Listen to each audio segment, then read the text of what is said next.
Yo, good evening, USA, International, Canada, Long Island, aka Strong Island, plus the tri state areas of New Jersey and Connecticut, and alongside with the five spots of Laurelton, Queens. The five spots of yes, Laurelton, Queens is where I'm from, yes. Five spots of Brooklyn, Bronx, Manhattan, Staten Island, and Queens. This is your man and homie, G Money Stacks, aka the Gregonator. Rhymes with now or later. Your host with the most, Mr. The Still Lonely Nomad, unstoppable independent podcaster, creator, YouTuber, and alongside with being a New York Giants fan and a Queens New York native who's also a New York Giants fan, alongside with New York Mets fan from the neck of the woods of Laurelton, Queens, New York. And yes, you're now rocking with me by tuning in, listening, streaming, and watching the 105th episode of the Sports Edition show. Excellent, fun, vibrant talks podcast. Live and direct from StreamYard alongside with the comfort of my room where I do my podcast recordings. And this is a space to talk about all things sports, like football news, like the New York Giants, basketball news, including Brooklyn Nets and the New York Knicks, and of course, baseball news in general, including the New York Mets. All right. And yes, we're also live on YouTube. If you miss any episodes whatsoever, please feel free to hit that subscribe button on the Sports YouTube channel page. And if you miss any episodes whatsoever, please feel free to catch up and check out the episodes. All right. So leave a like and a comment alongside with the sports topics. Tell me how you feel in the comment section below? How you feel about the sports topics in today's episode and other episodes whatsoever. All right. So before I get into the quick side bleacher bar segment, I want to actually say something. Actually, I do apologize. I do apologize for redoing this episode. The reason I'm redoing this episode is because it took so long for the video episode to upload to the YouTube channel page, and I didn't want to wait 24 hours. So what I'm gonna do is I'm gonna redo this episode, and I'm gonna try to make it as 2 hours as possible, so that way I don't have to worry about redoing it. So I just wanted to redo it, and also I got a couple of things that I need to say here, and I know a lot of you Mets fans out there were upset because the Mets lost 8 games in a row. Quick little story, man.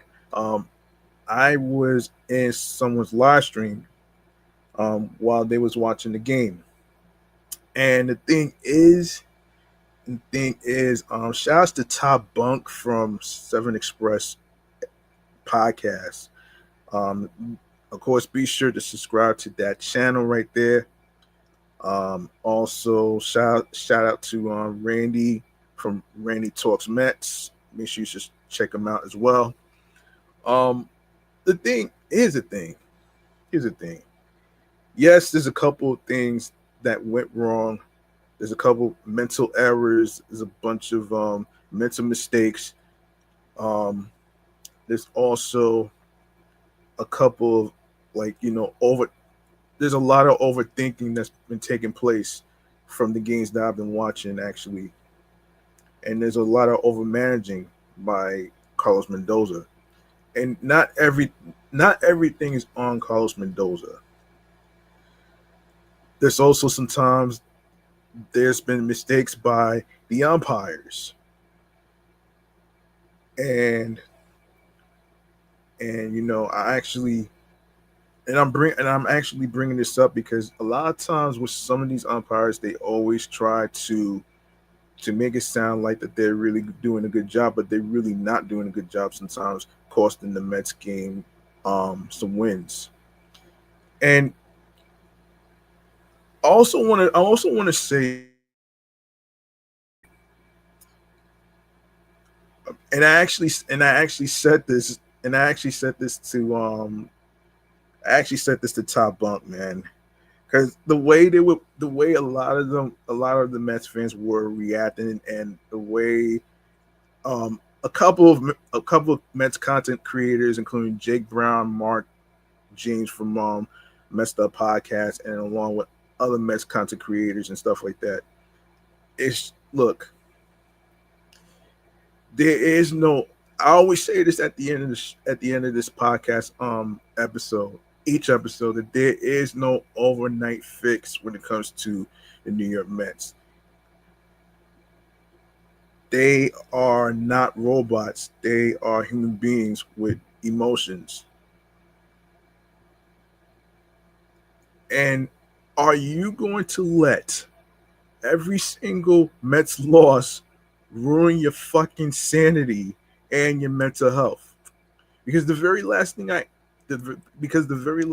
I I do not wish to hear from some of the Mets fans, that not just giving up on the team, but the very last thing I I wish I do not hear from them is to end it all by committing suicide because of each Mets loss. Because when you let that eat you up inside, I know everybody's frustrated, angry, all that other stuff. But guess what?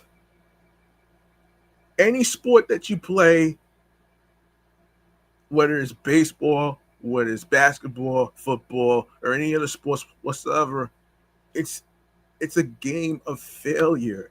And how can you be successful if you don't? How can you be successful if you don't fail? You feel what I'm saying? And I have to say this because look, I never gave up on the team. Reason I didn't is because it's all thanks to being optimistic. Sometimes you're gonna have your good games, and sometimes you're gonna have your bad games, and you can't expect the Mets to to to actually win a sweep against every opponent. There's some baseball teams that's actually better than the New York Mets. Like Vito Calisi said in one of the episodes of Me at the Apple, you yeah, sometimes you're gonna be beaten by the best teams, and and I just to just say this, and before I even start the segment, you should not let every fucking Mets loss, ruin your sanity and ruin your mental health. Because if you do that, you're gonna drive yourself crazy. And I've seen a couple of Mets content creators, including Jake Brown, who went nuts over 8 games that they lost. Yeah, it happens. Shit happens. That's life. That's fucking life, okay? That's fucking life. You can't tell. Hold up. You can't tell me. You cannot tell me that you're gonna live your life full of. You cannot tell me you're gonna live your life full of rage, full of anger over every single loss. Is the sky falling? Is the sky falling? Is it getting dark? Is it is it like is it like the end of the world? No, it isn't. And I do apologize for that little mini interruption. I do apologize by that little mini interruption. Actually, that was my mother. So please forgive me. The point I'm trying to make here, folks, for you Mets fans out there, man, like you cannot let every single loss ruin your sanity. When you do that, you're gonna drive yourself crazy. And I know this is a results business and stuff, but everything can't be everything can't be done overnight. Yes, you have pitching problems. Yes, you have pitching problems. Yes, the offense hasn't been all that great or whatever. But but it's everything is about failure. And it's part of life. And what I want to actually say is this. Just think about your well-being regardless of how many losing games the Mets have. They had a rough road trip. They had a rough schedule. And I'm like one of the individuals who paid attention to their schedule because it's not easy. It hasn't been easy for the Mets to win every single game in on the road trip. They just took 2 out of 3 from the Detroit Tigers. Yes, they got swept by the Phillies. Yes, they got swept. And yes, they lost to some other good teams. Yes. But at the end of the day, it's life. Life is full of surprises when it comes to sports like baseball. Baseball's weird. I get it, and I'm pretty sure you get it. So please, to some of you Mets fans out there who who are thinking about doing something that they might regret or whatever, please do not end your life over Mets losses because that will be a catastrophe. I feel like I have to be the voice of reason here as a New York Mets fan. And the reason I'm doing this is because of the fact that there's always going to be some in me. It's not going to be dark for a long time when it comes to New York Mets. There's going to be light for the New York Mets. Just like today, they just finally broke the losing streak of 8 games that they lost. They broke the shit. They broke it. And you know what? They should be proud of themselves too, because after today, they deserve a day off. They deserve a fucking day off. So there you go, right there. That's my take on this, man. Think about your well-being, folks. Don't drive yourself crazy over each Mets loss. Everything is not fucking doom and gloom. All right. So boom, there you have it. That's my take, and I'm pretty sure. Shouts to Anthony Rivera. I'm pretty sure Anthony Rivera is probably going to be relieved that the Mets won today's game instead of like the whole instead of dwelling on the 8 losses and the defense and the offense and all that other stuff. And there's no such thing as a perfect baseball team. It's all about failure. Like I said, you can't be successful if you don't have failures. And the only way that they'll be able to get back to their winning ways is to basically take each game and each day at a time. That's all you can do. Like they always say, leave yesterday alone and just turn the damn page. All right. So boom, that's my take on this right here, man. I just wanted to actually put it out there and just speak my piece. All right. Like I said, do not end it all based on the amount of losses. Just take care of yourselves. And it's okay to take breaks from podcast recordings and stuff like that. So there you go, right there.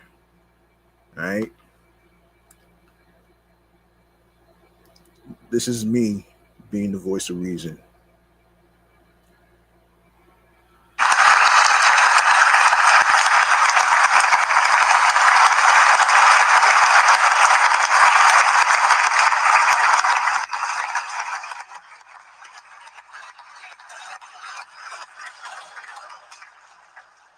And now, let's get started with the show right here, with this segment right here. Hold on. With the quick side bleacher bar, with some trending stuff going on in sports. Let's do this.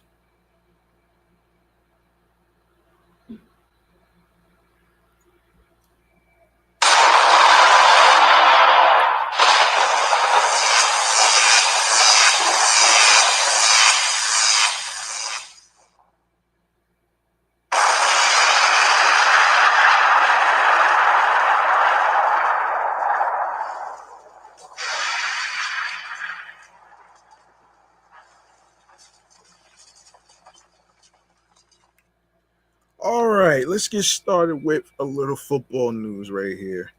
A little bit of recap of what went down with the New York Giants. I know this was preseason, so that's why I'm actually going over it. So let's get into it.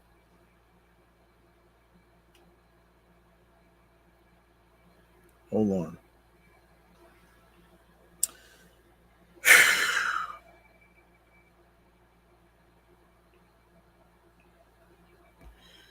Okay.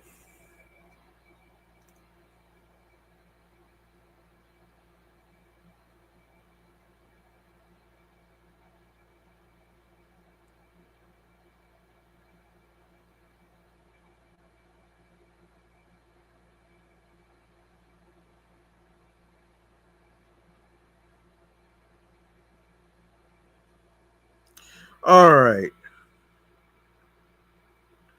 All right. So let's recap what went down with the New York Giants defeating the Jets. All right.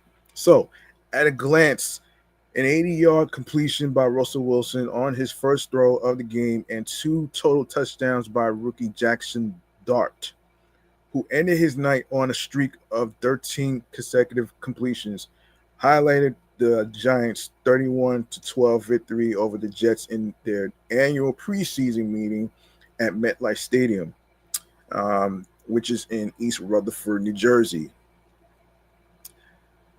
The Giants, who improved to 2-0 in the preseason, host the Patriots Thursday at 8 p.m. in the preseason finale. I'll recap on that as well. 17 days later, they will open the regular season on September 7th at Washington, which I actually seen last week. I'll even talk about that as well. In between,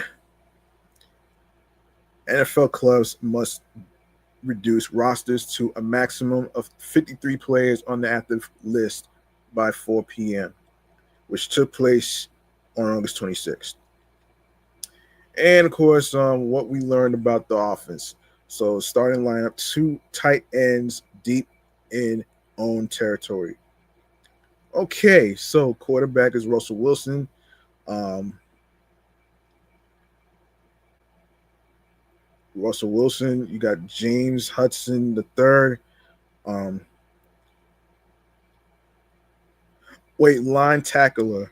Line tackler. You got line guard John Runyon Jr. You got center John Michael Schmitz. Running guard Greg Van Rotten. And you got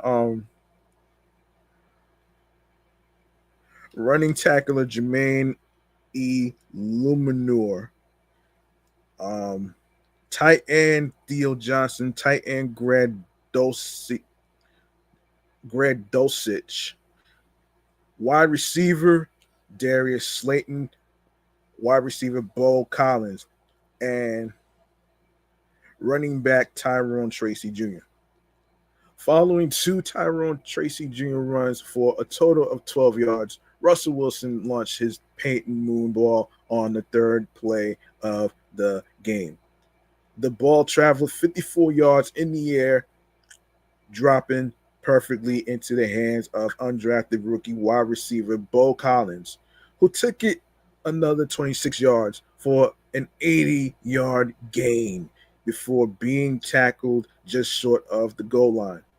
2 plays later, running back Devin Singletary punched it in for an early 7-0 lead.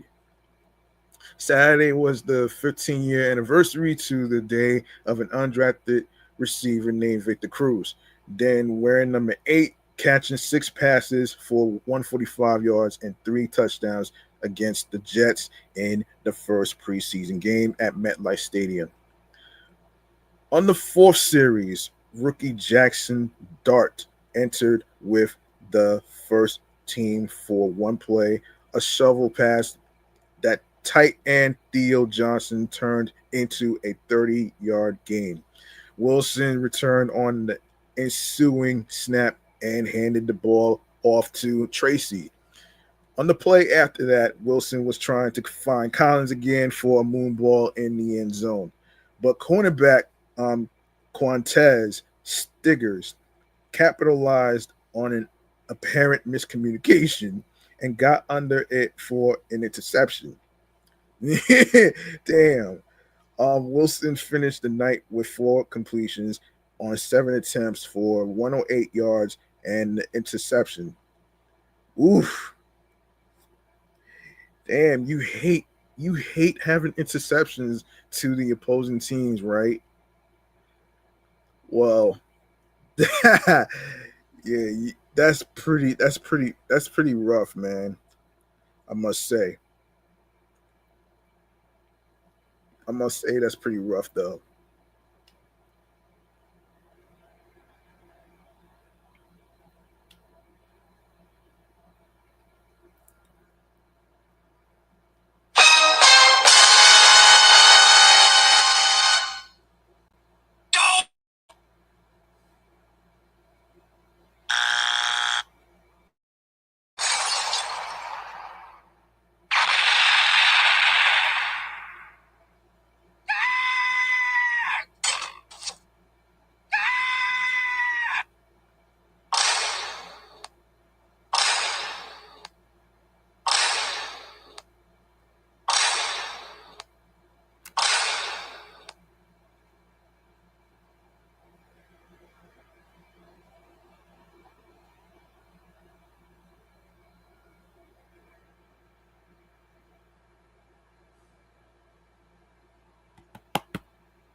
Okay, so Dart took over on the Giants' fifth possession with the starting offensive line, except Greg Van Rotten or Rotten, however you pronounce it, who had been substituted out and replaced by Evan Neal at right guard on the third drive. Elijah Chapman, a 6 foot, 278-pound defensive lineman who made the roster a year ago as an undrafted rookie, saw snaps at fullback on Saturday night. The son of a lumberjack, Chapman is known as one of the strongest players on the entire roster. Giants generated 3 plays of 20 plus yards in the first half, all passes. They picked up where they left off after the break as Dart led the backups on a 9 play, 71-yard drive, which ended with a 20-yard touchdown pass to tight end Greg Dulcich. Um, it was the first of back-to-back touchdown drives led by Dart, who punctuated the second with a quarterback sneak into the end zone. The play was set up by wide receiver Juice Juice Hold on. Hold up. Juice Wells Jr.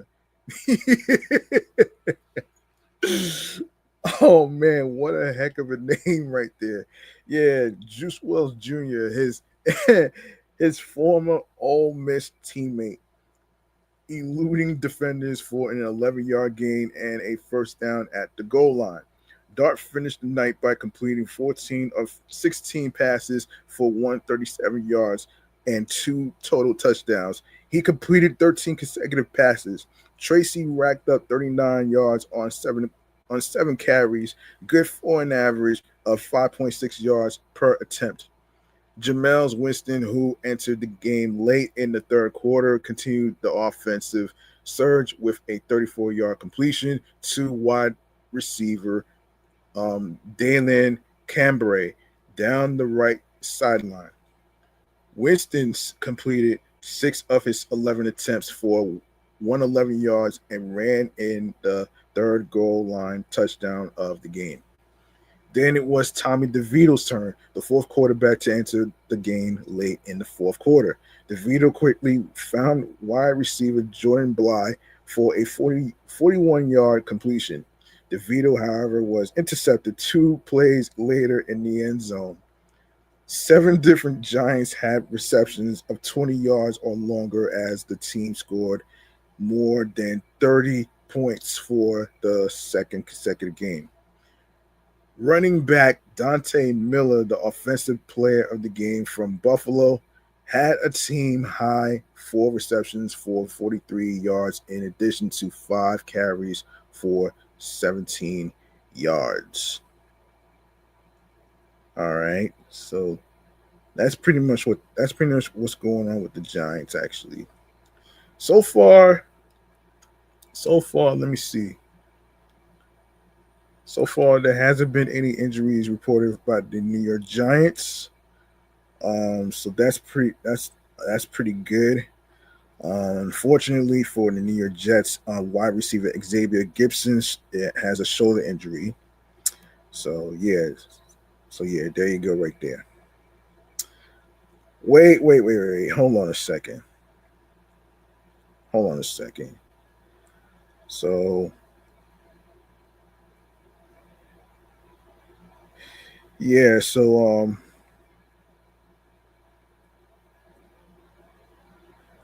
let me see.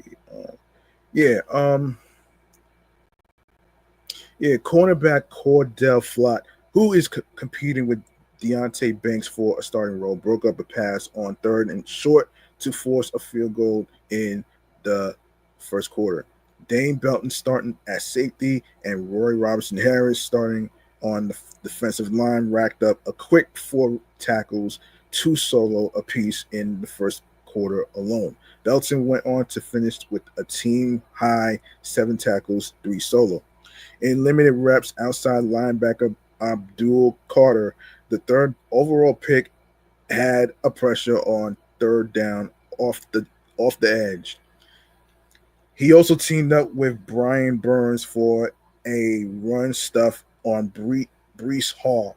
The Giants got their first takeaway midway through the third quarter thanks to the help of 2 undrafted rookies. Outside linebacker Trace Ford chased Adrian Martinez out of pocket, forcing him to scramble to his right. He then tried to fit in a pass intended for tight end Stone Smart, but safety Makari Page dove in to make the interception. The Giants held the Jets 3 quarterbacks to 5.2 yards per attempt. So Giants quarterbacks averaged 10.7. So there you go, right there. There you go. Now on to some baseball news, man. Unfortunately, we got to talk about some injuries that happened in baseball, starting with Zack Wheeler. Phillies ace Zack Wheeler, according to ESPN, had surgery on Monday to remove a blood clot in his upper right arm. And the team says a timeline for his recovery remains unknown. Manager Rob Thompson acknowledged the uncertainties, saying, "We don't know."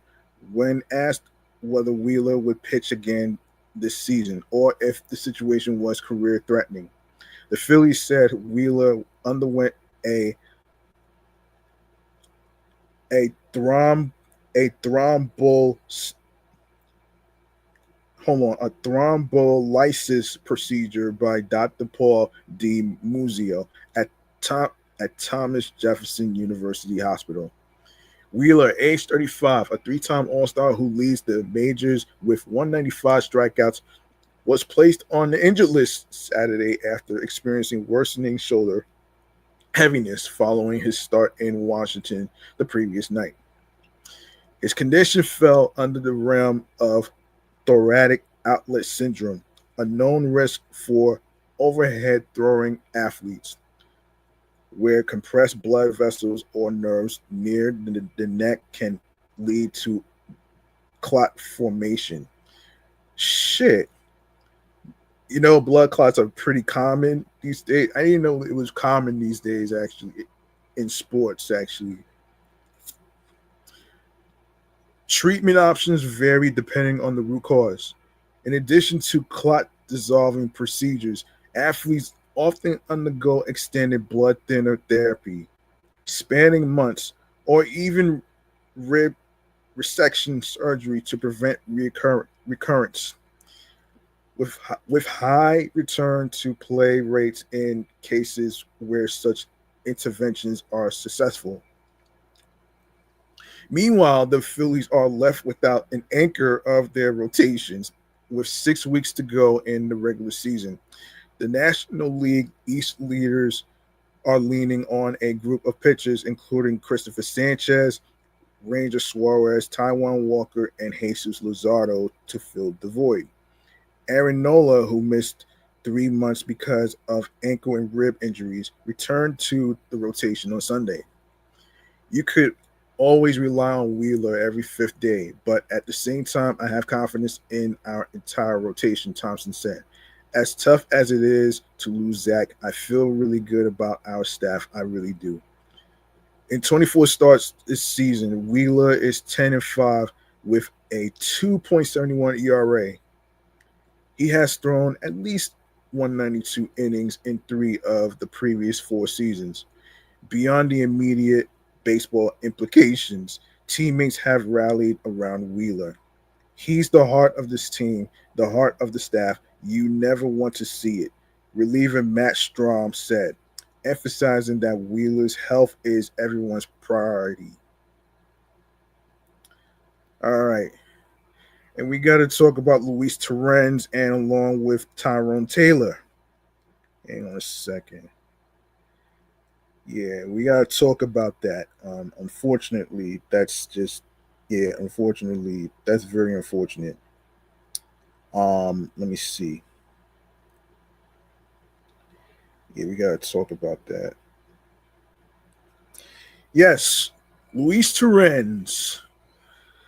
Let's talk about this. So, Sports Illustrated. Um, Less than a week after getting Francisco Alvarez back, the New York Mets are once again down another catcher, as John Heyman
My apologies, folks. My internet for some reason was like, in and out. Um, and yes, as I was saying about Luis Torrens, according to Sports Illustrated, yes. So, um, yeah, less than a week after getting Francisco Alvarez back, the New York Mets once again down another catcher. As John Heyman of the New York Post first reported on Monday, the Mets are placing backup catcher Luis Torrens on the 10-day injured list, retroactive to September 7th, with a right forearm contusion, and are recalling Hayden Singer from AAA Syracuse. Lauren Albanese of Newsday, some of you may know her from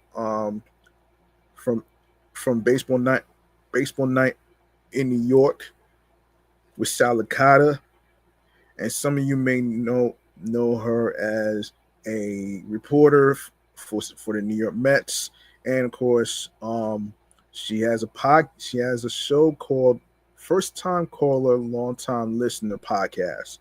All right, of course, make sure y'all check that out as well. Yes, so also reported that Torrens hurt himself while blocking a ball behind the plate on Saturday during New York's 6-3 loss to the Cincinnati Reds. He was unavailable for Sunday's series finale as the Amazons carried just one catcher during that game. Torrens does not believe he'll be on the shelf for too long, but the Mets opted to recall Sanger from AAA anyway due to the team not wanting to carry two injured catchers with Alvarez with still batting through his injuries. His right thumb sprained and fractured left pinky, which I'll talk about that in a separate episode. Torrens being placed on the IL comes at an unfortunate time for him and the Mets as the backstop is coming off a great series against the Detroit Tigers last week. During that series in Detroit, he went 5 for 10 at the plate with a double, a home run, and 5 RBIs. The 29-year-old has also been the most productive catcher for the Mets this season, especially after Alvarez began the 2025 campaign on the IL, which is injured list, when he fractured his left hamate bone during spring training. Torrens would end up having multiple stints as the team's starting catcher this year, as Alvarez was optioned to AAA on June 22nd due to his struggles both offensively and behind the plate. The latter was placed on the IL for the second time this season on August 18th after spraining the UCL in his right thumb and fracturing his left pinky during a rehab assignment. Torrens' defense has also been put on full display this season as he ranks first in all of baseball in caught stealing percentage, 45%, and catches caught stealing above average 11, according to Baseball Savant. While Alvarez brings a much better bat to the table, losing to Torrens certainly hurts due to his strong glove and recent emergence at the dish, as well as Alvarez attempting to play through his injuries through the rest of the season. In 47 games this season, Torrens is slashing 225, 287, 348 with 5 home runs, 29 RBIs, 13 doubles, and a 635 OPS. I really hope that Francisco Alvarez during the offseason gets the surgery that he needs. Because he's the heart of the team. So you do need him. And I hope Luis Torrens recovers from the injury. Because he's one of the best catchers who actually throws runners out. All right, Tyrone Taylor. Let's get to him. And according to Yahoo Sports, Tyrone Taylor out with a hamstring tightness. Taylor is out of the lineup for a third straight game due to hamstring tightness he felt on Friday night. But the team is optimistic he won't need to go on the IL. On Friday night, he complained about left hamstring tightness, and that's why he wasn't available the past couple of nights. Mendoza said, "Better today, so we'll see if he's available for us today or not.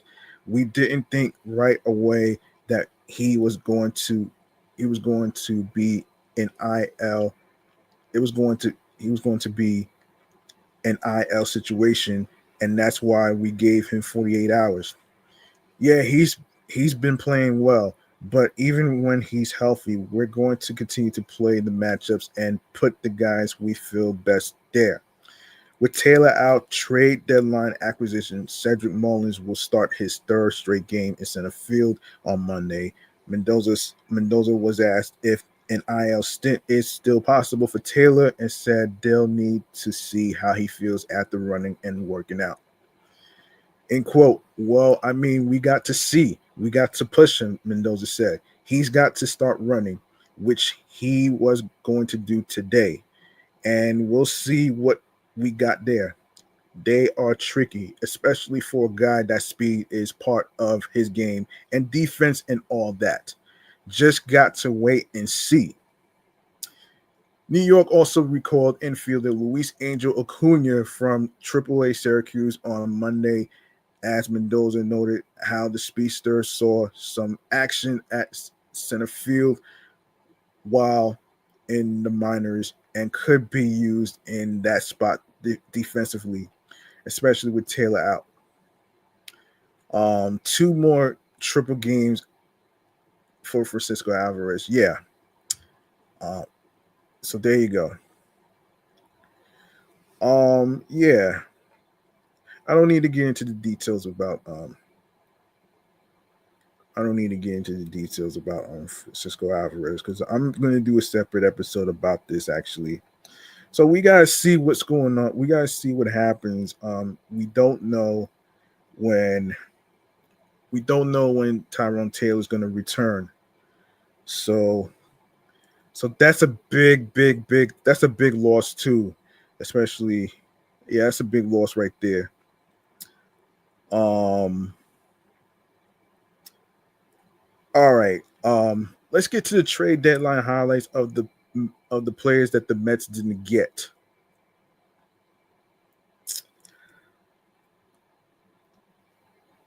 All right. All right. So according to the New York Post, in the hours and days after the MLB trade deadline, all the talk is about the players who are on the move. But sometimes it's the players who didn't get traded that are just as big a story.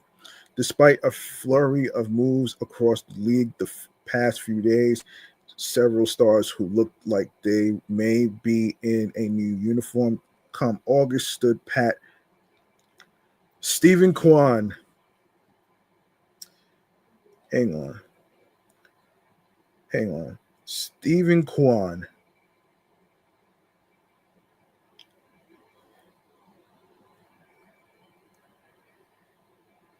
Yes, Stephen Kwan, perhaps the best position player in trade talks that took place in July, stayed in Cleveland after the Guardians' asking price wasn't quite met, despite reported interest from a half dozen teams. The Mets, Dodgers, Blue Jays, Phillies, Reds, and Padres all reportedly registered varying degrees of interest in the Gold Glove outfielder, but with 2 more seasons of team control after this year. The Guardians held on to him. 2 former aces have down years. The Marlins, Sandy Alcantara, and the Diamondbacks, Zach Gallen, were supposedly on the market for teams that may have wanted to take a gamble on a struggling starter. Well, look, the price was too high for the New York Mets, and I actually talked about this, episodes ago with the whole Luis Robert Jr. situation. They went with Cedric Mullins because he wasn't too expensive, he wasn't too pricey, and there was no way that David Stearns was going to take on Robert's team control contract. That was not going to happen. Yeah, so the Padres, who were one of the busiest teams at the deadline, trading for Mason Miller, J.P. Sears, Ryan O'Hearn, and Ramon Laureano, canvassed the league for Dylan Cease, but opted to hang on to him. For a moment on Thursday, Cease appeared to be headed to Houston with the Post.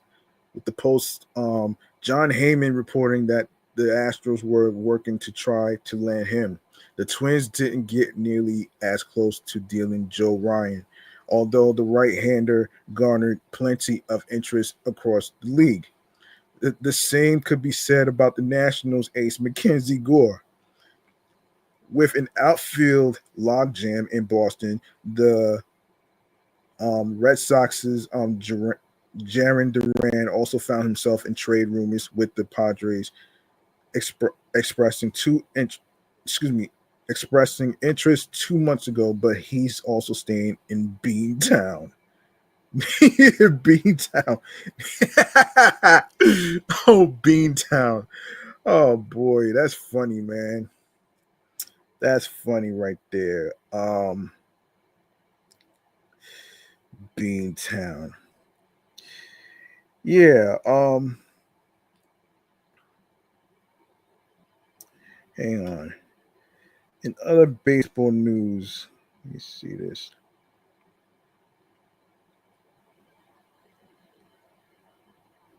Hang on a second.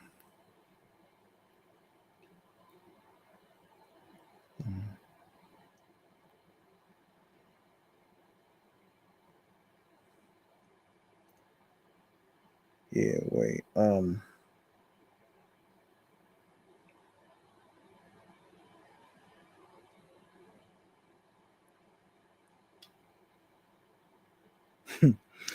right.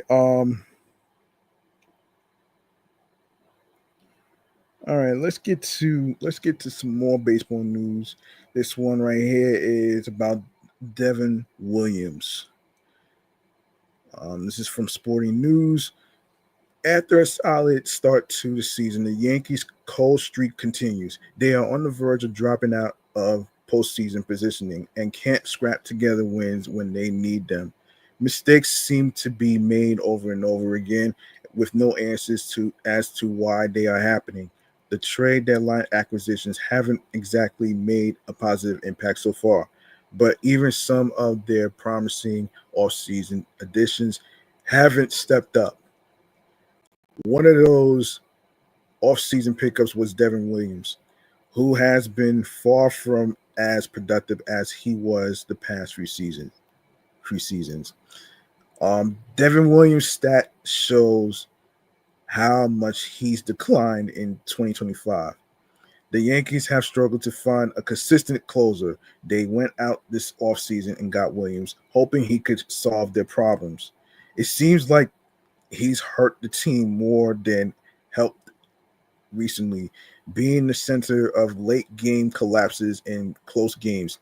It only takes a person watching the game to see, but even the stats back up how poor he's been relative to past seasons. The Yankees' Yes broadcast showed a stat that told the story of the season for Williams via Talking Yanks podcast. Make sure y'all check that out as well. Williams has already reached a total of 26 earned runs in the 2025 season. The total equals the number of earned runs he led up in the last three seasons, 2022 to 2024. Williams, as well as several other Yankees players, are struggling to deal with the pressure and struggles they've faced in the past couple of months. The trade deadline has passed, so it's up to the players to change what they do if they want to give themselves a shot at making the postseason and being somewhat a threat. All right, let me see. Let me see. Where did I? Where is? Let me see. Hold on.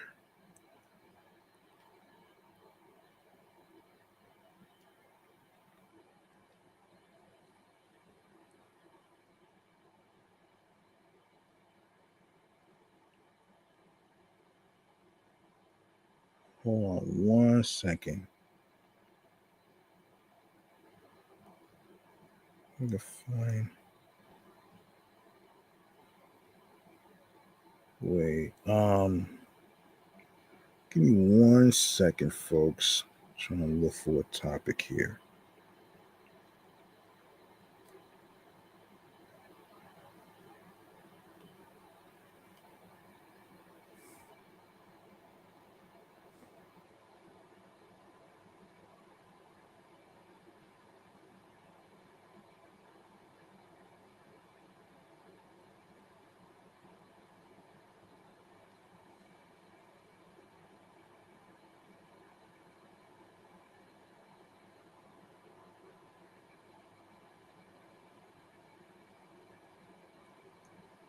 Um, where is?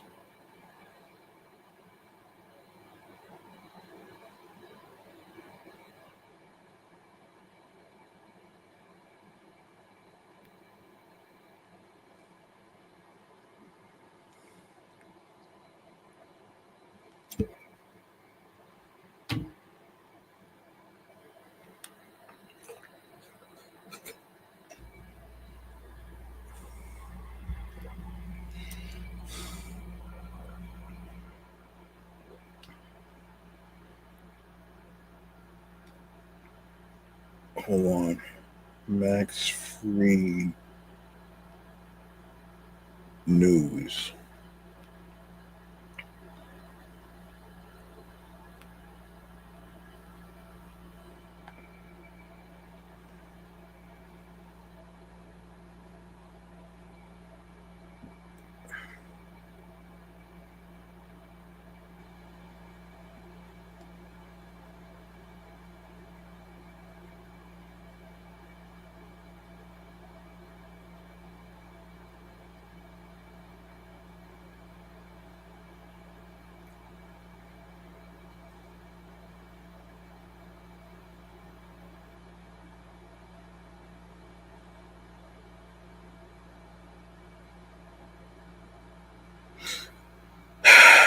All right.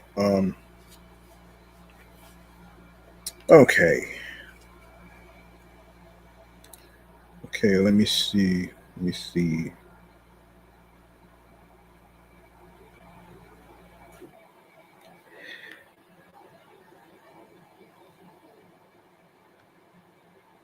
Yeah, Max Fried of the Yankees. Let's talk about this actually. So, since he's with the Yankees, the New York Yankees nearly let a golden chance slip away Saturday at Fenway Park, straining runner after runner and wasting opportunities to put the game out of reach. Instead, their pitching staff delivered under pressure to seal a tense 5-3 win over the Boston Red Sox.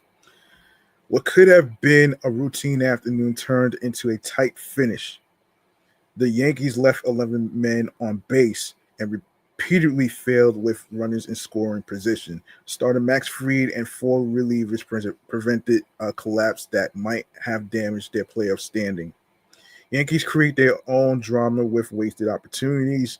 Struggles began early despite a fast start. The Yankees loaded the bases with one out in the first inning after building a two-run lead. But Jose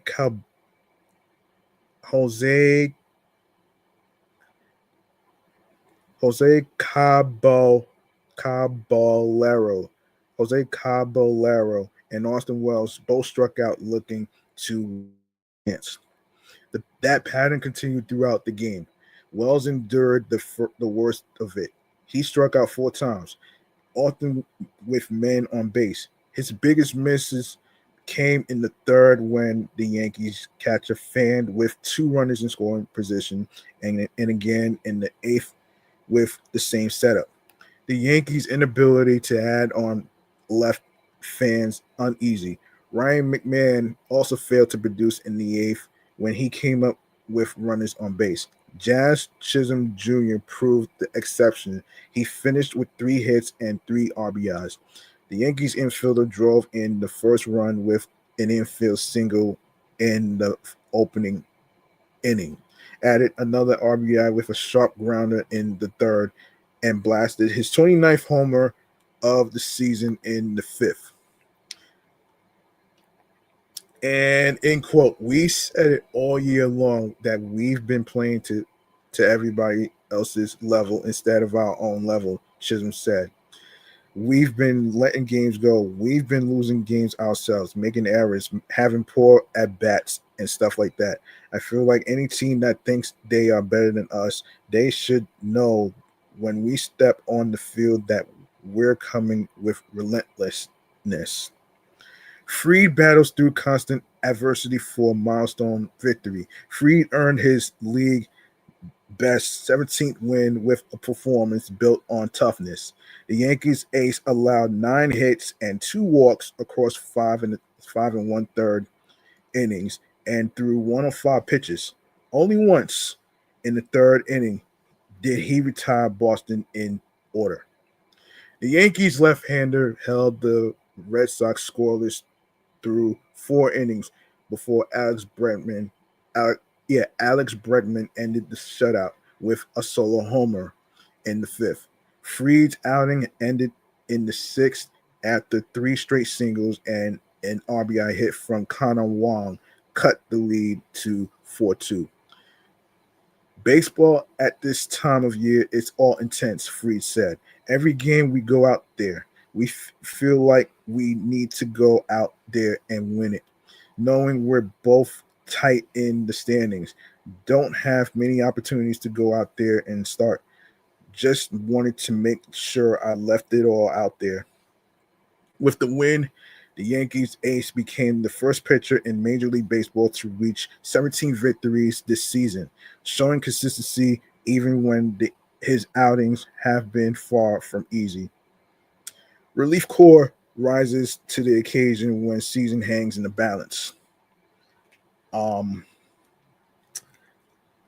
the bullpen, often the Yankees' weak point, responded when it mattered. At the trade deadline, New York added 3 relievers, but only David Bednar has met expectations. On Saturday, others stepped up. Luke Weaver entered in the sixth with two on one, two and one. Excuse me, 2 on and 1 out after Freed exited. He fell behind 3-1 to Sedane Rafaela, but came back to strike him out on a changeup in the dirt. The Yankee star then overpowered um, Romy Gonzalez with a 96 miles per hour fastball for another strikeout, preserving the lead. That's a playoff atmosphere right here, right there. Weaver said, "That's a huge matchup, huge game, a lot on the line." Devin Williams handled the seventh and worked around Boston's toughest hitters to post another clean frame. He has now delivered back-to-back scoreless innings. Excuse me. He has now delivered back-to-back scoreless outings. Fernando Cruz faced trouble in the eighth when Duran pinch hitting homered for the second straight night to make it 4-3. It was also the second straight game Cruz allowed a long ball. The Yankees reliever recovered quickly, striking out the next 2 hitters to prevent further damage.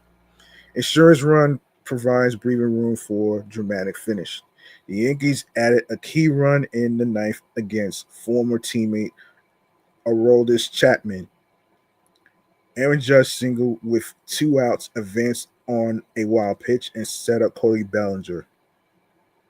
Bellinger worked a 9-pitch at bat after falling behind 0-2. He fouled off pitches and finally smashed an RBI double off the Green Monster to restore a 2-run cushion. He did what he did the whole entire year, which is put together a good at bat and hit a ball off the Green Monster in a big spot for us. Freed said. Bednar closed it out in style for the Yankees. He threw only 7 pitches in the ninth for his 24th save of the year and his 7th since joining New York.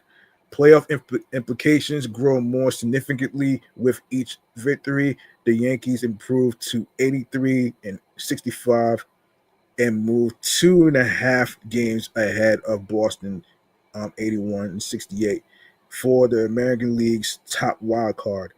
That position would give New York home field advantage if the 2 clubs meet in the opening playoff round. It's been big, Yankees manager Aaron Boone said of the bullpen's improvement. Obviously, we talk about the hiccups a lot, but again, through this month or whatever now it's been, we've had a lot of this too, where guys have performed, have closed out games. The win gave the Yankees their first series victory against the Red Sox this season after losing 8 of the first 10 meetings. They have gone 21-9 over the last 30 games and remain 3 games behind the AL East leading Blue Jays. So there you go right there. All right. All right, so let's see. Let's see.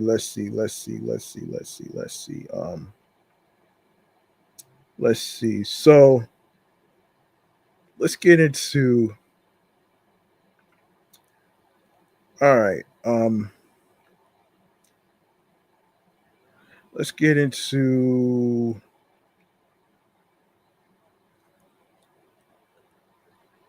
let's get into Chris Devensky.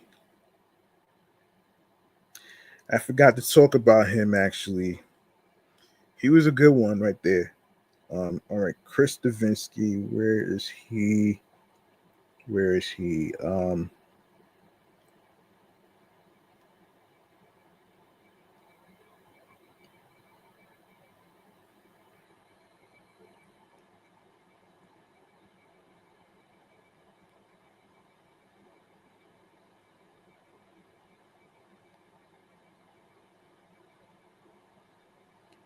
Hang on.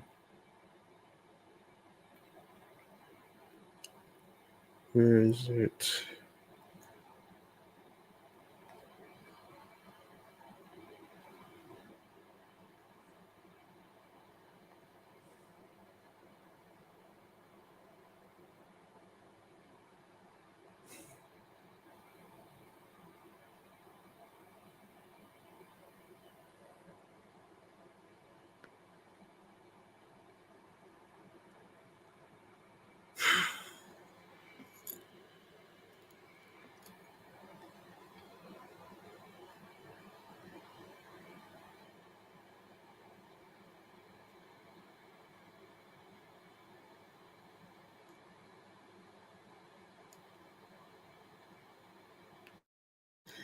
All right, Chris Devensky. Yeah, I forgot to talk about him.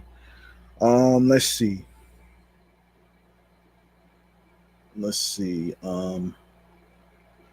Okay, so the Mets continue to shuffle their pitching staff as they re-sign right-handed pitcher Chris Devensky and options right-handed pitcher Huascar Brazaban ahead of Tuesday's game against the Padres.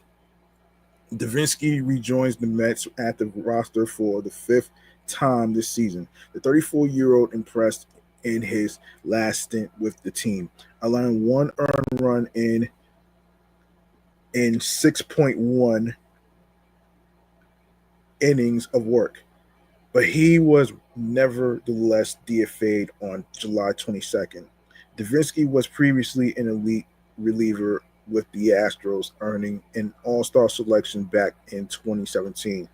But he has struggled to find sustained success in the years since then.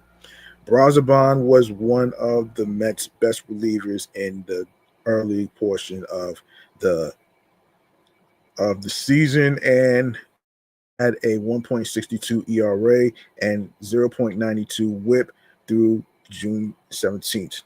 Since then, he struggled minorly, posting a 10.66 ERA with 13 walks in 12.2 innings. Damn, that's just not good. The roster move comes as the trade deadline looms 2 days away. David Stern stated during a press conference last Monday that the organization's top priority would be improving its relief pitching, which he backed up by trading for left-handed reliever Gregory Soto on Friday. The Mets have also been linked to a number of starting pitchers on the trade market, including Dylan Cease, Sandy Alcantara, Merrill Kelly, and Joe Ryan. None of them didn't even happen. So there you go right there. There you go right there. So that is from Chris Devensky. Let's talk about let's talk about let's talk about this actually from Latino Sport. This is from Latino Sports actually. So um New York's bravest, the FDNY, defeated New York's finest, the NYPD, 3-1 in the fourth annual Battle of the Badges charity baseball game Sunday afternoon at Citi Field, and hosted by Mets icon David Wright, just coming off the franchise retiring his jersey number and inducting him into the team's Hall of Fame last month. The 42-year-old, along with the organization, Jolt started Battle of the Badges back in 2022, making for an annual event. with both teams consisting of former high school, college, and minor league baseball players who are now members of the NYPD and FDNY, while signing autographs and taking photos for all of those who asked throughout the memorable day in Queens, all for a great cause, as a portion of purchased tickets, which were $20 each, went to supporting various first responder charities. Right was brought to the fact that many individuals in NYPD and FDNY's dugout view him as their longtime idol and a role model for all of New York.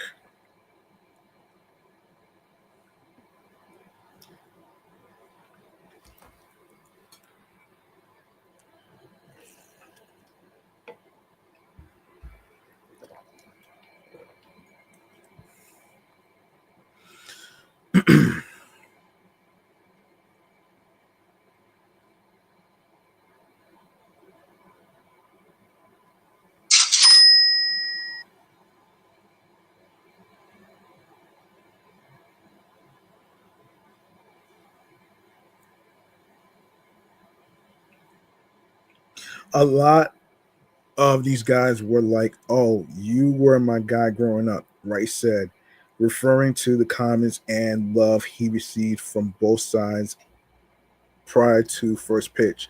And it's like, wait a minute, like, how old are you? How old am I?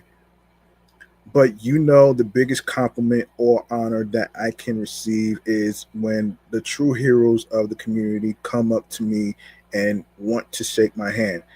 It should be the opposite. It should be vice versa. It should be baseball players or athletes in general that are held on this pedestal or in this high regard, thanking the men and women that put their lives on the line on a daily basis. And that's what today for me is all about. So there you go. All right. So let's get into let me see. All right, let's get into Carlos Beltran. All right. So yes, he was at the Alumni Baseball Classic this weekend, actually, along with former Mets players. Actually, um, let's get into the let's get into hang on a minute. Let's get into the manager position of Team Puerto Rico, and this is from WBSC. So Puerto Rico named Carlos Beltran World Baseball Classic team general manager. Beltran not only brings his massive experience as a major league player to the table, he also adds leadership and strategic knowledge, said National Federation President Jose Quiles, who also announced Joey Sola as operations manager. The Baseball Federation of Puerto Rico named former Major League Baseball All-Star Carlos Beltran the World Baseball Classic team general manager. Born in 1977, Beltran played in the MLB from 1998 to 2017. He contributed to a World Series title in his final year with the Houston Astros. He participated in the 9 All-Star games, winning 3 Gold Gloves and 2 Silver Slugger awards. Beltran was the 1999 American League Rookie of the Year. He represented Puerto Rico in the 2006, 2009, 2013, and 2017 World Baseball Classic and contributed to silver medals in 2013 and 2017. The general manager will be in charge of the players' selection and will name the coaching staff. Beltran not only brings his massive experience as a major league player to the table, commented FBPR President Jose Quiles. He also has leadership and strategic knowledge. FBPR also announced that Joey Sala, who served as general manager in 2023, will become operations manager. A former MLB scout with a 15-year career with the Houston Astros, Sola is the sports director for the Santurce Cangri Heroes. Cangri Heroes or Cangri Giros, however you pronounce it, of the Puerto Rican Professional League. He already showed his efficiency at Quiles.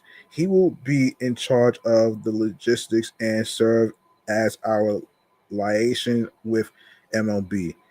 World um world number Puerto Rico will host number 16 Canada, number 8 Cuba, number 10 Panama, and the qualifying tournament winner at the Hiram Bytom Stadium in San Juan from March 6th to the 11th of 2026. Miami, Houston, USA, and Tokyo, Japan will host the other three groups. The qualifying tournaments are scheduled for 2025. Oof, 2025. Yeah. Announcing the pools and schedules for 2026. The opening round starts March 5th. Quarterfinals start March 13th, and the championship rounds begins March 15th. So yeah, there you go. So you got first round Pool A, Puerto Rico, Cuba, Canada, Panama, qualifier. San Juan, Puerto Rico, March 6th to the 11th of 2026. Pool B, United States, Mexico, Italy, Great Britain, and qualifier. That's also happening on the same date, March 6th to the 11th of next year, Houston, Texas. Quarterfinals is quarterfinals, game one, Pool A runner up, Pool B winner March 13th, 2026. Game 2, Pool B runner up, Pool A winner March 14th, 2026. Minute Maid Park, Houston, Texas. Semifinals, the championship round. Semifinal 1, quarterfinal to be announced.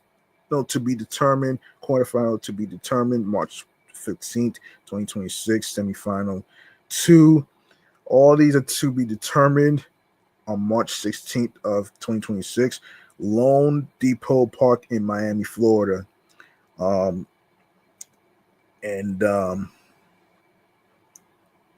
championship semifinal winner versus semifinal 2 winner, March 17th, 2026, Lone Depot Park, Miami, Florida.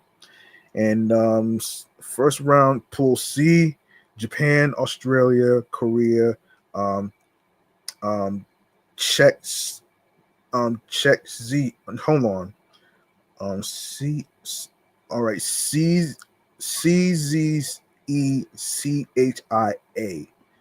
I'm just going to spell it. I'm not going to have time to pronounce it. Qualifier takes place in Tokyo, Japan, March 5th to the 10th of 2026. Pool D, Venezuela, Dominican Republic, Netherlands, Israel, and qualifier Miami, Florida, March 6th to the 11th, 2026. Quarterfinals, Game 3, Pool C, runner-up, Pool D winner, March 13th, 2026. Game 4, Pool D, runner-up, Pool C, winner, March 14th, 2026 at the Lone Depot Park, Miami, Florida. So there you go. There you go right there. Let's see. Let's take a look at the stand. I want to take a look. Hold on a second. Let's see. Let's see.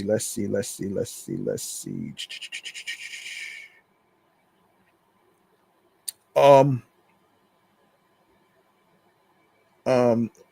let me go to the let's go to a recap of the Mets sweeping the San Francisco Giants, which was a good game actually. So let's get to it right here. Yes. So there you go.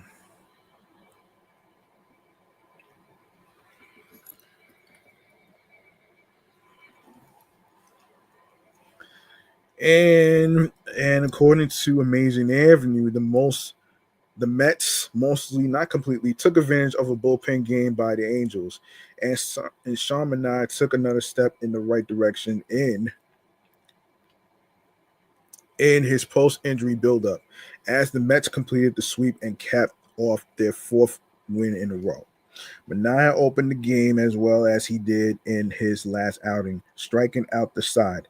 Brandon Nimmo rewarded that with a lead-off home run in the bottom of the first, his 19th on the season. He has he's in his 20s of the amount of home runs right now, actually, putting the Mets ahead 1-1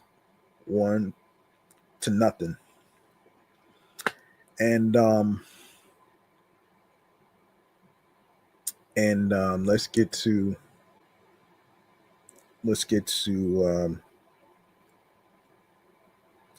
second inning. Saw Manaea settle in, though he did surrender a solo home run to Mike Trout, which is hardly something to be ashamed of.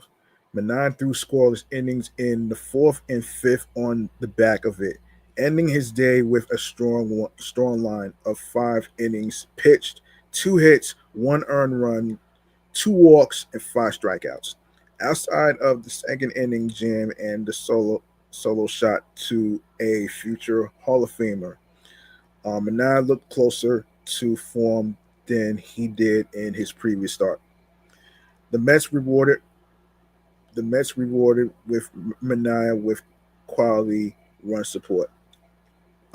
Eder, who did the valiant job of pitching the final 6 innings of the game for the Angels, got off to a rough start in the bottom of the third. A Tyrone Taylor walk and Nimmo hit by pitch saw the Mets threaten again with no outs, this time for the brutality slumping Francisco Lindor. Lindor broke a career worst 0 for 31 streak at the plate with an RBI single, making it 2-1. After Soto, who is also in a mini slump at the moment, popped out. Pete Alonso broke out on his own mini slump with a mammoth 3-run home run, pushing the lead to 5-1. Lindor, who seemingly completely forgot about his career worst offer coming into the game, added another RBI single to his ledger in the bottom of the fourth. Cashing in Luis Torrens, who reached on a fieldless choice. Mark Vientos led off the frame with a double and got thrown out at third on a ground ball to the shortstop, and was pushed to second by a Nimmo single. It gave the Mets a 6-1 lead. The Mets did more hanging on than dominating to the finish line after they took that 5-run lead in the fourth. Eder really settled in for the Angels, holding the Mets scoreless from the fifth inning on after getting hit around in his first 2 innings. The Mets bullpen wrote another chapter in their autobiography, Bend But Don't Break. Oh man. Jose Butto, fresh off an injured list stint due to an illness, was rusty in his return. Coming into relief, Brazoban in the seventh, Butto surrendered 2 runs in the frame and only got 2 outs before Carlos Mendoza turned to Brooks Raley. Raley, who has been absolute nails in both his rehab assignments and his big league return from Tommy John surgery, had his first shaky outing of the 2025 campaign. He walked the first batter he faced in Nolan Shan Shan Shan hold on Nolan Shanuel before getting Trout to ground out as the tying run in a 6-3 game. Rarely got the eighth as well and was still not sharp. He walked the lead off he walked the leadoff hitter, got the next two outs, and was pulled in rather aggressive fashion for closer Edwin Diaz. Diaz hit the first batter he faced and was promptly bailed out by some questionable umpiring. He got the tying run Ren Luis Rengifo to strike out looking, but dear reader, you be the judge. The top of the ninth saw the only fireworks coming from the Angels dugout as their manager Ray Montgomery and offensive coordinator Tim Laker got ejected for three obvious and frankly justifiable reasons as the Mets went down in order. Diaz started off the ninth just as shaky as he was in the eighth, leading off the inning by hitting Chris Taylor in the helmet with a fastball. Thankfully, Taylor got up immediately and seemed okay, but it was very scary nonetheless. Diaz, to his credit, settled down after that, getting Zach Needle to strike out. Nolan Nola Shanuel to weekly ground out and Mike Trout to pop out, making him the last out in back-to-back games. So yeah, so the Mets won. They actually got the sweep. And yeah, so there you go. Um, let me see. Let me see if there's anything else. Yes, you know what? I want to take a look at the standings right now. Actually, I want to take a look at the Mets standings right now before I go on to giving y'all some sports podcasts of the week. Um, let's go to the standings. Let me find the standings. Let's see.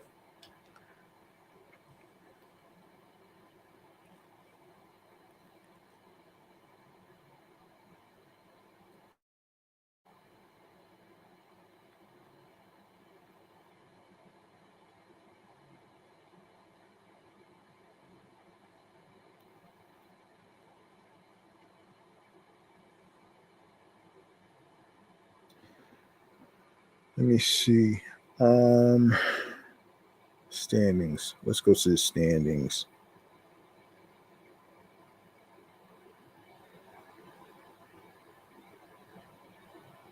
Standings. Okay, let's see. All right, so the Mets standings right now. So yes, so today the Mets won their 77th game after defeating the Texas Rangers. So therefore they did not get swept again, unlike what happened with the Philadelphia Phillies. Yeah, Phillies is 89 and 89. They're leading very very far. 89 wins, 61 losses. Mets 77 and 73, so they are in second place. Um, Second place, Miami 70 and 71. Um, but let's take a look at the wild card.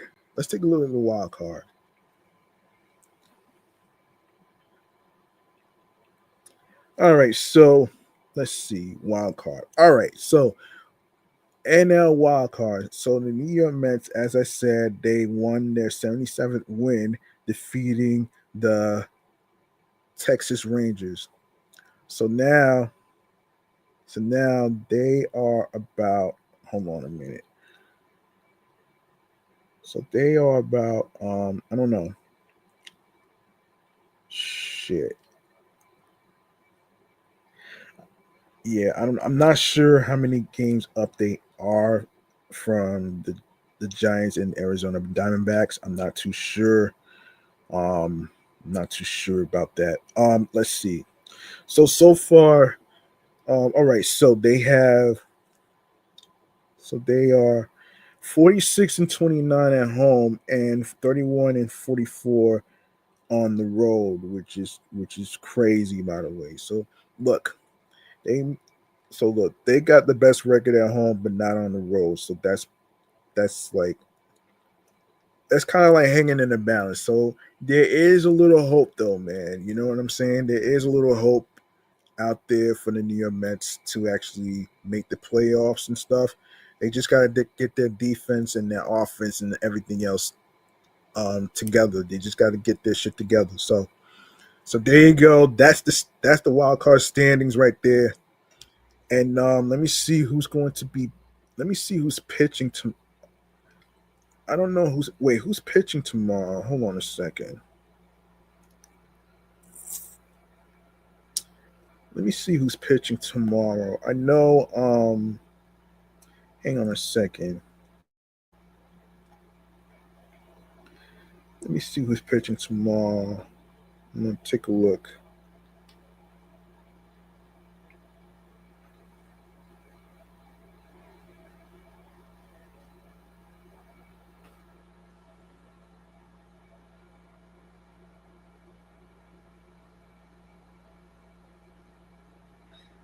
Okay, that's probable pitchers. Okay, let's see. Let's see. Who is pitching on Tuesday? Let me see. Okay, on Tuesday. Let me see. So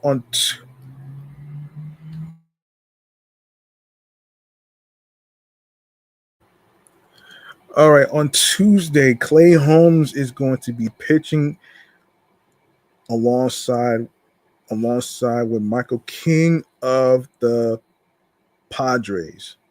So they play the Padres. Yeah, they play the Padres. So there you go, right there. They got like 12 games to go. They got 12 games to go actually until the end of the season. So there you go. All right. Let me see what else. I want to. All right, I want to. Let me see. Yeah, training. Let me make sure I covered all the bases. I covered all the bases and stuff. So yeah. So yeah, there you go, right there. All right, I want to cover. I want to cover. Some sports podcasts of the week. Some sports podcasts of the week. I actually want to actually cover that, and after we wrap up here, I will actually mention that not only it's been 3 to 4 years of of podcasting in the sports section, I will actually talk about that in a few minutes. So yeah. All right. So let's get into some sports podcasts of the week. All right. Some sports podcasts of the week. I just added some stuff to it. So let's get into it right here, right now, with the sports podcast of the week.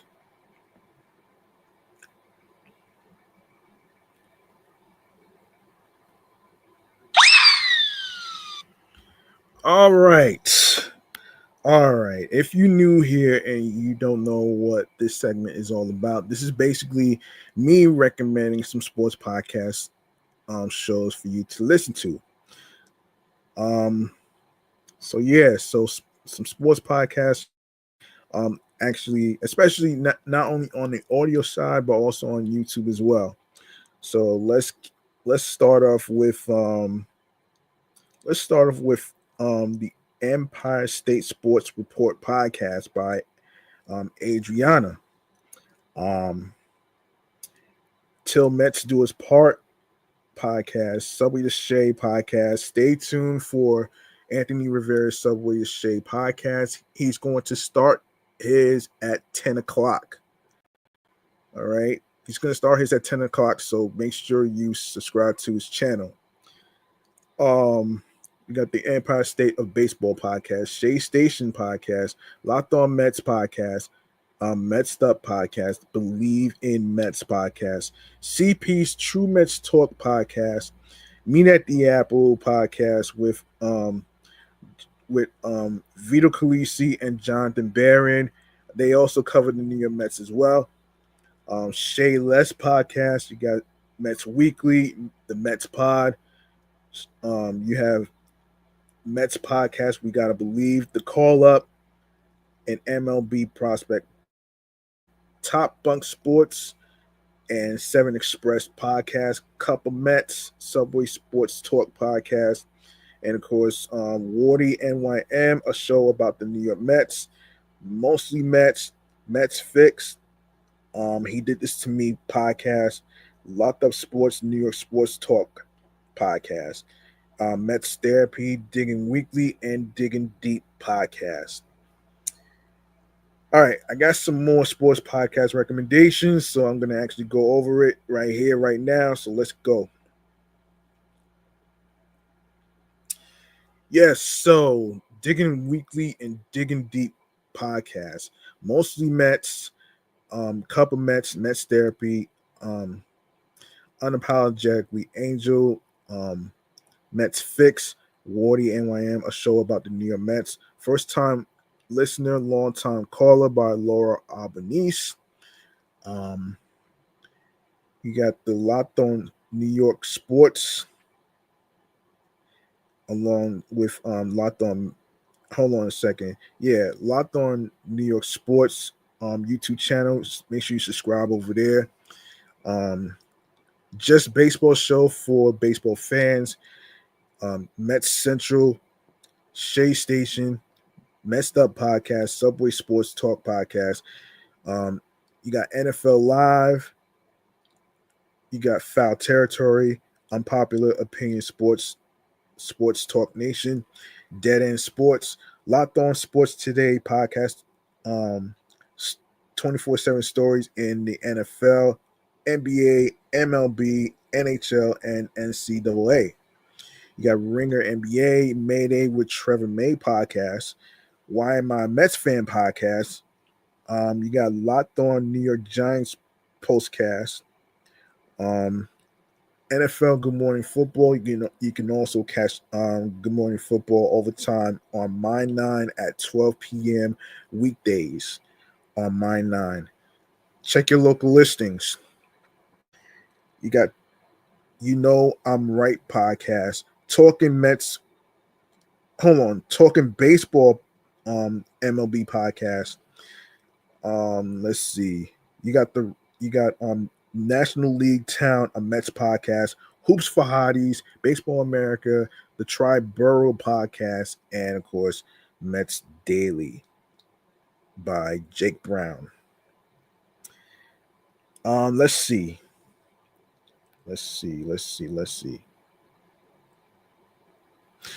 All right, so let's see. We got the 3 Inning Fan podcast with Kelly Franco. We got mostly Mets, couple Mets Daily. You got the Rico Bronya podcast with Evan Roberts from WFAN. You got Locked On Mets podcast with Ryan Finkelstein. Locked On New York Sports YouTube channel. Make sure you subscribe over there. Locked On Sports Today podcast, going over 24/7 stories of the NFL, NBA, MLB, NHL, and NCAA. Mets Weekly, Foul Territory, Till Mets Do His Part, Subway to Shea podcast, Subway Sports Talk, Make sure you subscribe to Dominant Mets Nation's YouTube channel, Shea Station, the Mets Pod, Metcast with Ray and Dan. You got Meet at the Apple, New York Mets podcast. You have Mets Therapy, Why I'm a Mets Fan podcast, talking baseball, Empire State of Baseball. And you have Locked On Big 12 podcast, the Triborough podcast, Locked On Yankees podcast and postcast.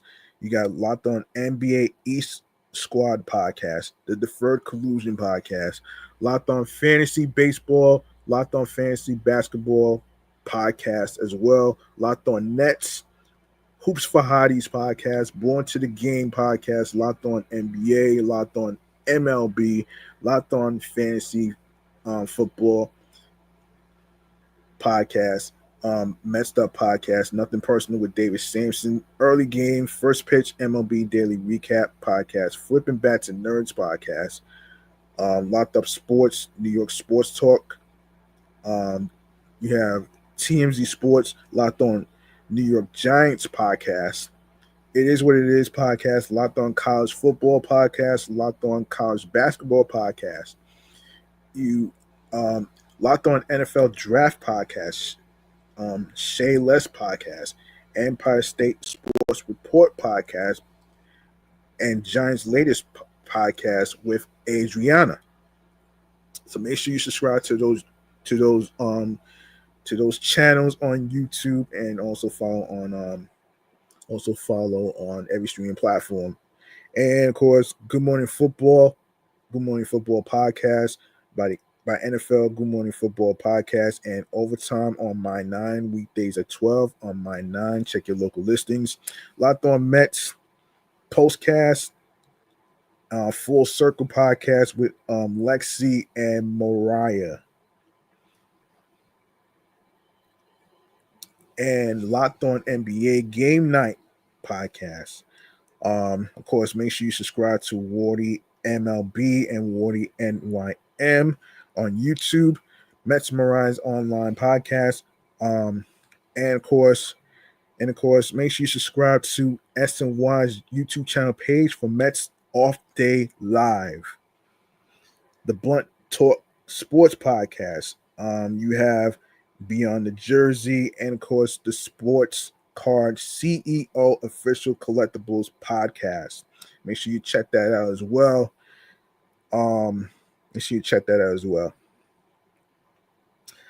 All right, let me see.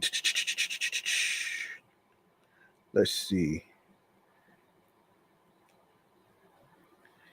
All right, so Fantasy Baseball Today podcast, the Sports Shots Pod, the Baseball Aficionado, Attack the Baseline, a WNBA podcast, Baseball Today, the Portal Daily College Recruiting and NIL podcast, Mets in the UK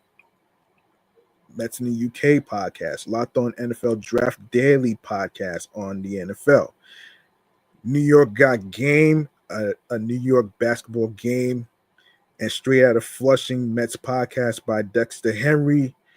Speak, Believe in Mets, Mets Therapy, A Picture is Worth 1,000 Words podcast, Giants Nation Show, a Giants podcast, Queens of the Court, a WNBA podcast, 7 p.m. in Brooklyn with Carmela Anthony podcast, Talking Baseball MLB podcast, First Time Caller, Long Time Listener podcast with Laura Albanese, the Giants Insider podcast, Locked On NBA Big Board NBA Draft podcast, First Take, the Black Baseball Mixtape, the Just Baseball Show, Baseball Tonight with Buster Olney, 10th Inning Talk, hosted by April, Post Moves with Candace Parker and Aaliyah Boston.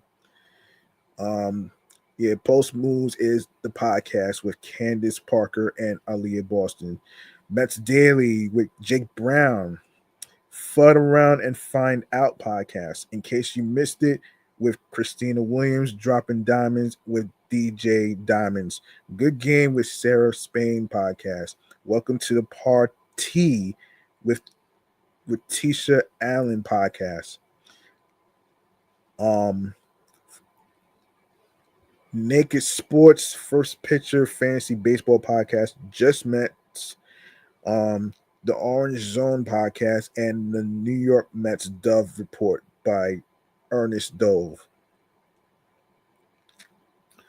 All right. Let's see. Let's see. So, all right. So, Getaway Day MLB podcast, Sports Uncorked, Full Sports Press podcast, JM podcast. Excuse me, JM Baseball podcast, Locked On Big 12 podcast, Big Blue Banter, Dudes on Dudes, by the Grunk himself. The Big Podcast with Shaq, Funky Friday with Cam Newton, the Black Baseball Mixtape Podcast, Nightcap Around the Diamond, Mets Musings, Outside Sports Baseball Podcast, Attack the Baseline, Giants Nation Show Podcast, Giants Insider Podcast, Locked On NFL Scouting with the Draft Dudes, Locked On NFL Draft Podcast, 4th and 1 with Cam Newton Podcast, All the Smoke, Locked On Bets, the Locked On Bets Podcast, the newly show where you could place your bets, whether it's about your favorite teams in whether it's MLB, whether it's NBA, whether it's NFL, any other sports that you could think of. That for all you sports bettors out there, this podcast is for you. Check out Locked On Bets Podcast. All right, so there you go. Mina Kime Show, the Mina Kime Show, Pivot Podcast, Games with Names with Julian Elderman Podcast, Giants Huddle, From the Borough Podcast, Blue Rush, a New York Giants football podcast by Brandon London, from the New York Post Sports, Fireside Giants, Attack the Baseline, Full Sport Press Podcast, Locked On Women's Basketball Podcast, Locked On NBA Draft with No Ceilings Podcast, Good Follow, Giants Collective, Locked On Yankees, Games on Games, Pitcher List Fantasy Baseball Podcast, NFL Daily, the Deep 3 Podcast, Locked On UConn Podcast, and along with Pinstripe Chronicles Podcast. And also make sure you subscribe to Mark and James's new show, The Wind Up Show. Make sure you subscribe over there as well. And of course, you can check out the Manning brothers in their show, the Manning Cast podcast. All right. So there you go right there. All right. So there you go right there, folks. I want to actually do a little rundown of the New York Giants schedule and, of course, the New York Mets schedule. So I want to start off with the New York Giants first, actually. All right, so far next Sunday, the New York Giants no, they played today. They already played today. So next Sunday, Kansas City Chiefs versus the New York Giants. Next Sunday, September 21st at 8:20 p.m. on NBC, Peacock, and NFL Plus. Los Angeles Chargers versus the New York Giants, Sunday, September 28th on CBS 2. Check your local listings, Paramount Plus and NFL Plus. New York Giants versus New Orleans Saints, Sunday, October 5th on CBS 2. You can also check it out on Paramount Plus and NFL Plus. Philadelphia Eagles versus the New York Giants, Thursday, October 9th on Prime Video, NFL Plus, and 1 p.m. New York Giants versus Denver Broncos Sunday, October 19th, CBS 2, 4:05 p.m. 4:05 p.m. On CBS 2, Paramount Plus, and NFL Plus. Let's see. Yeah, 1 p.m. for the Los Angeles Chargers versus New York Giants. That's Sunday, September 28th. All right. September 21st. 8:20 p.m. I just mentioned that. So yeah, 8:20. All right. So 1 p.m. Thursday, October 9th for Philadelphia Eagles versus New York Giants. On Prime Video, NFL Plus, 1 p.m. And of course, New York Giants versus Denver Broncos Sunday, October 19th on CBS at 4:05 on CBS. Check your local listings. You can also look at it from Paramount Plus and NFL Plus. All right, so there you go, right there. All right, now on to the New York Mets schedule. Clay Holmes is going to be pitching against Michael King versus the Pittsburgh Pirates at Citi Field. All right, so let me look for this right here so I can actually make sure I don't miss out on anything. All right, let me see. What's today? Today's the hang on a second. So today's the 14th. They won that game already. So, all right. So Tuesday, September 16th, San Diego Padres versus the New York Mets at Citi Field at 7:10 p.m. on SNY. All right. Following Wednesday, September 17th, San Diego Padres versus the New York Mets at 7:10 p.m. on SNY. Thursday, September 18th, San Diego Padres versus the New York Mets. A day game, which is 1:10 p.m. 1:10 p.m. at Citi Field, Flushing, Queens, New York on SNY. And then Friday, September 19th, Washington Nationals versus the New York Mets, 7:10 p.m. at Citi Field, Flushing, Queens, New York on SNY. Followed by Saturday, September 20th, Washington Nationals versus New York Mets at 4:10 p.m. at Citi Field, Flushing, Queens, New York on SNY. Sunday, September 21st, Washington Nationals versus the New York Mets at 1:40 p.m. on Pix 11. Yeah, WPIX 11. Yeah, some people say Pix 11. I put WPIX 11. It's the same thing. All right. So there you go right there. So there you go. All right.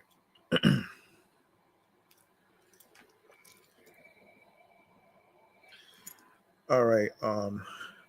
What do you say we wrap up here? I want to say a few words actually.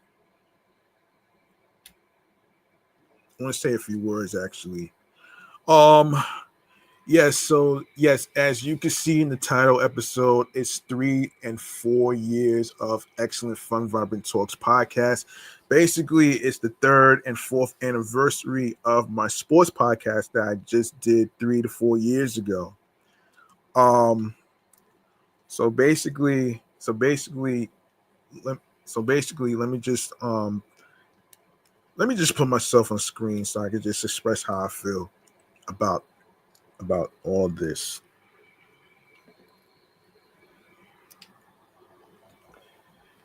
All right.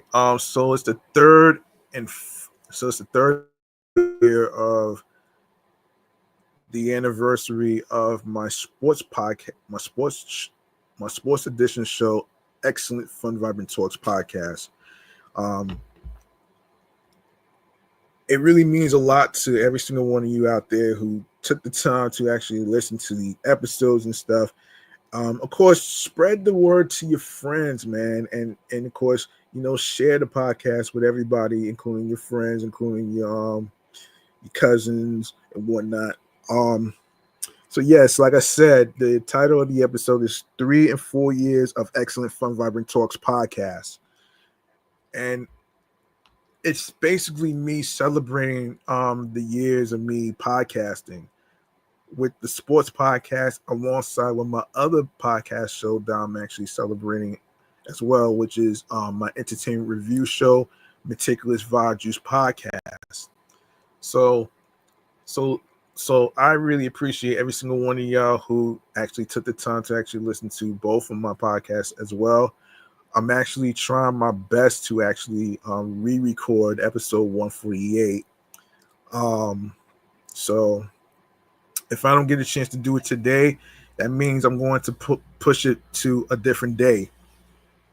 So, all right. So there you go, right there, man.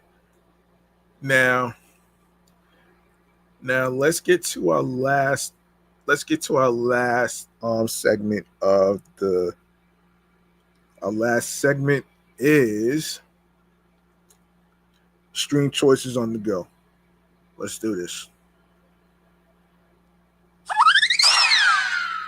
All right, make sure you follow the sports platform, Excellent Fun Vibrant Talks podcast on Facebook alongside with Blue Sky Social, Threads, and Instagram. The same goes with my other podcast shows that I'm doing, which is my entertainment review show, Meticulous Juice podcast, alongside with my comedy Off the Meat Rack Chains New York Avenue podcast. All right. So make sure y'all check out those episodes. And of course, I will go over where you can listen to the episodes. And when you go to the link in bio of the sports Instagram page or any other social media page, you're gonna see a link that says Linktree/Excellent Fun Vibrant Talks Pod. You click on there, and you're gonna see a whole list of podcast links. All right. So starting with Audible, Odyssey, Amazon Music, alongside with Apple Podcasts, please make sure you actually leave a 5-star rating and alongside with a review.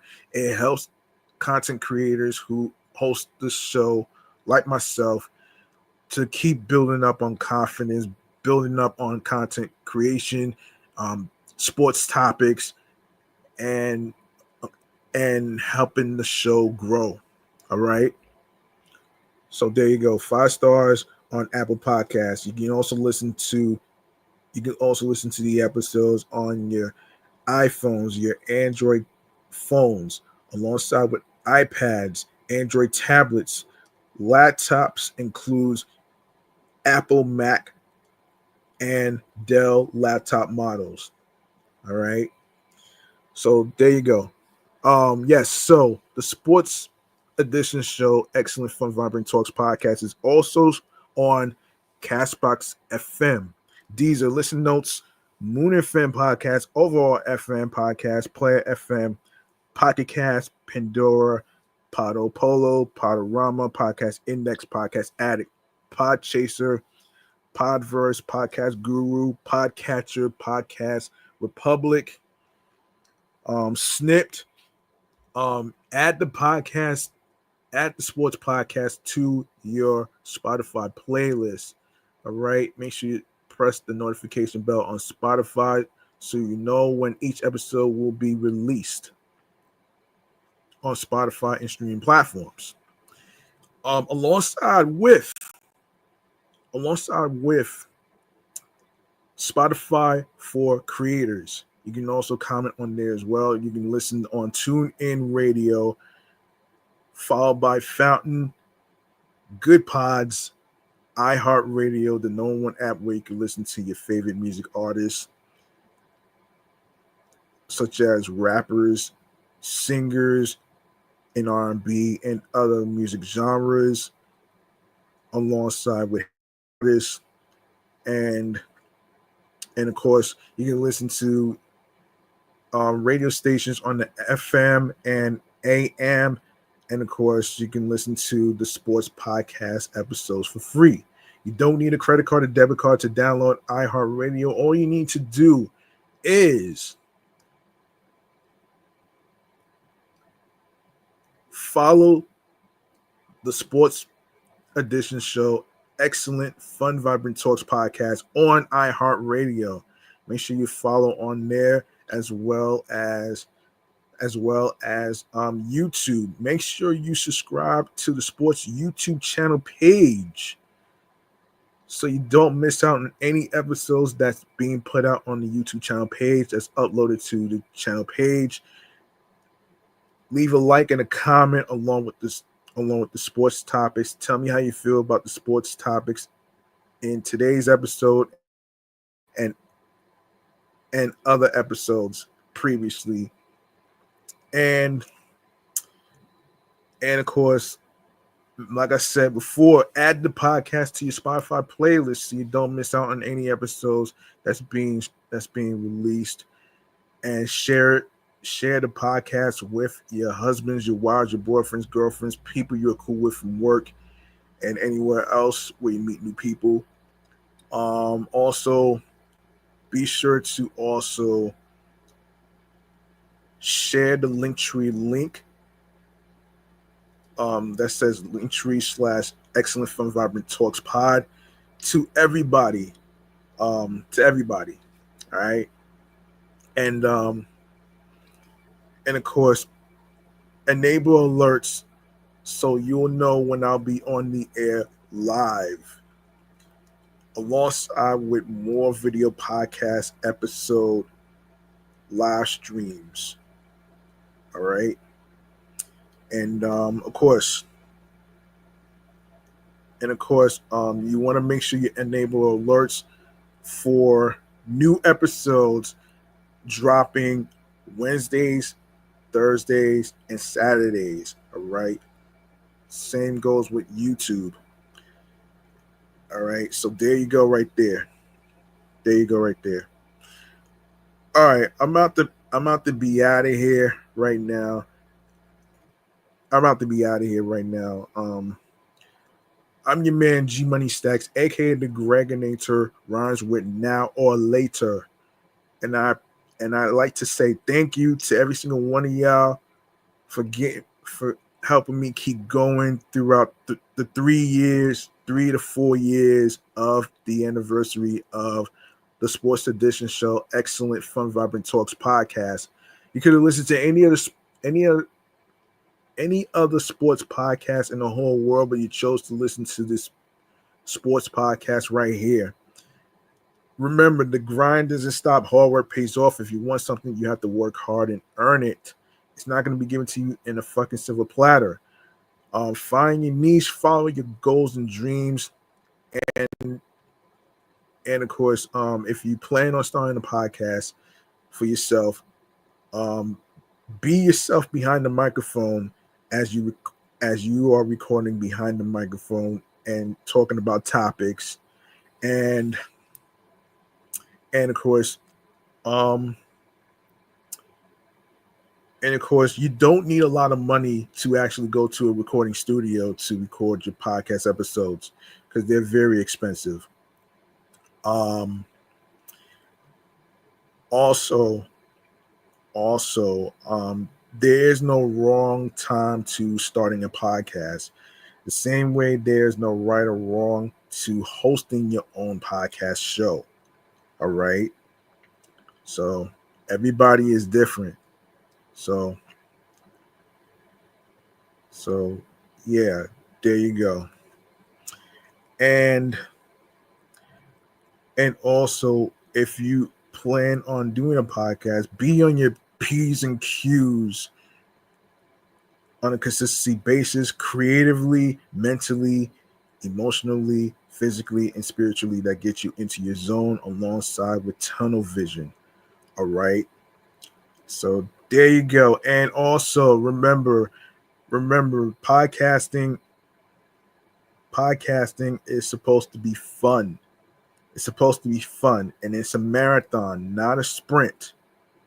All right. Also, like I said earlier, though, man, don't let all these New York Mets losses mess with your fucking insanity and mental health.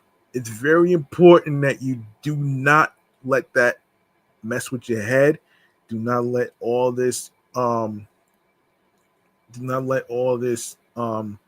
losing streak of the New York Mets happening make you fall apart. Because at the end of the day, there is no perfect team. At the end of the day, there's the fact of the matter and reality is baseball's weird.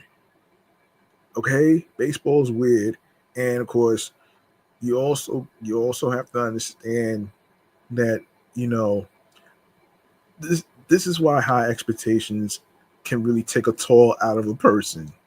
All right. So just be careful what you wish for and don't give up on your team that you're rooting for as New Yorkers. Yes, there's a lot of frustration. Yes, the pitching sucks. Yes, the mental mistakes, the terrible decisions that Carlos Mendoza makes, and the offense, all the above. I know, and I watched on TV. All right. So listen, man. Today's game that I seen, they actually took the last game of the Texas Rangers. They took the last game at Citi Field. So finally, they are 46. They are 46. They got 46 wins at home. All right. They got 46 at home and 29. I think 29. Wait, let me take a look here before I even get up out of here. Let me take a look.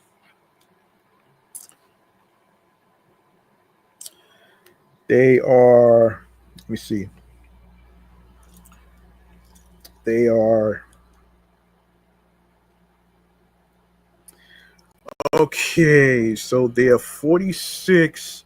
Yeah, 46 at home, 33 and 39 on the road. And I believe is what yeah, it's in the 20s. It's in the 20s. So I'm not going to go into deep with that. So it's in the 20s. So yeah, man. So a win is a win, and it doesn't matter. And it doesn't matter whether you win or lose. It's how you play the game and how you finish it. All right. So please don't give up on your team because of the amount of mental mistakes. They're human beings at the end of the day. All right. They're not robots.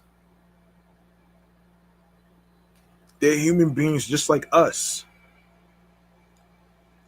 And of course, I am a New York Mets fan, and I have to be sometimes the voice of reason. Because agree to disagree, I get it. But at the end of the day, and the fact of the matter is this: their season is not over yet. Their season is not over. They got 12.